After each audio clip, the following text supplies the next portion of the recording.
нужно было сделать какое-то количество. Узнал, что, например, вот Diamond делает гораздо дешевле. И по счету без налички казалось почти в 2 с лишним раза может быть дешевле, но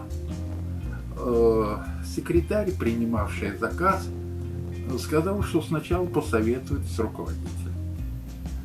Выйдя от руководителя, она заявила, что не можем сделать, политикой не занимаемся. Мы обращались еще в одну организацию. Та тоже выразилась, что нам не до политики и заказ не берут. Хотя достаточно приличная сумма была. Скажите, а вы за Конституцию или против? Против. А почему? А можете для портала 7 на 7 сказать?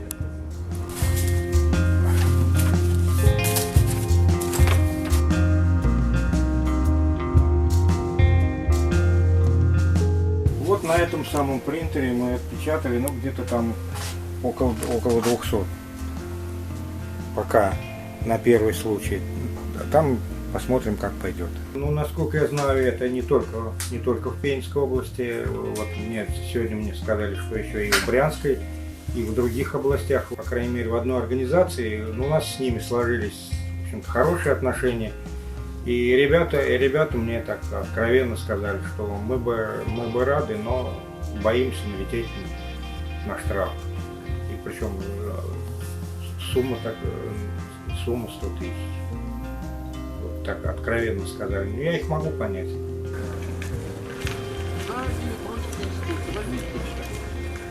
Она идет полным ходом по всей стране.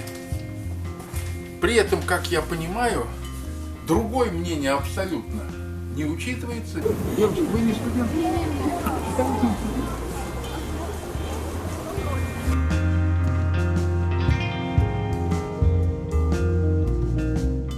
Пишите, что у нас не работал аппарат, а в связи с этим был отказ. А если сейчас подойдет, напечатаете? Секундочку. Нет, у нас инженер заболел и лежит в больнице. А вы за поправки или против? А вы за или против? За. А почему? Почему? У меня стабильность какая-то была, пенсия или что-то. А сейчас нет стабильности? Есть. Ну, я считаю, что должен меняться президент. Ну, значит, ну да. Я не знаю, хорошо это будет, плохо, но президент должен меняться. Ну, вот, Чтобы могли люди сравнить лучше, хуже, как-то. А сейчас ничего не происходит в лучшую сторону. Ни в медицине, ни в политике. Политикой мы не занимаемся давно, да. Вот уже там на выборах никаких мы нет самые. Ни за, ни против. Да кто мне обращается, вот если честно, уже давно. Мне как-то это нас это не интересует. У нас как бы дизайнеры свои, нас интересует как бы что-то такое сделать. Ну, не знаю, креативный какой-то. Как вы думаете, почему это типографии делают? И как вы к этому относитесь?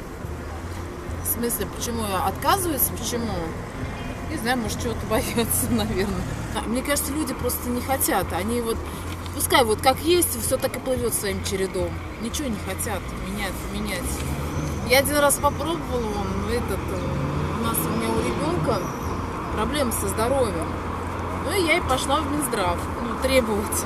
Короче, в общем, я ничего не добилась, абсолютно ничего.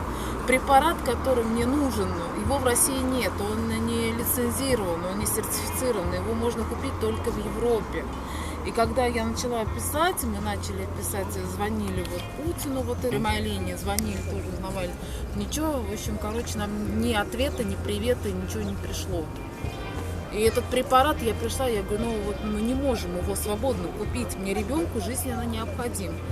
Они мне сказали, мы можем вам его привезти, но за ваши деньги. И как решили проблему? Никак, мы просим людей, кто едет за границу, в Германию, нам привозят.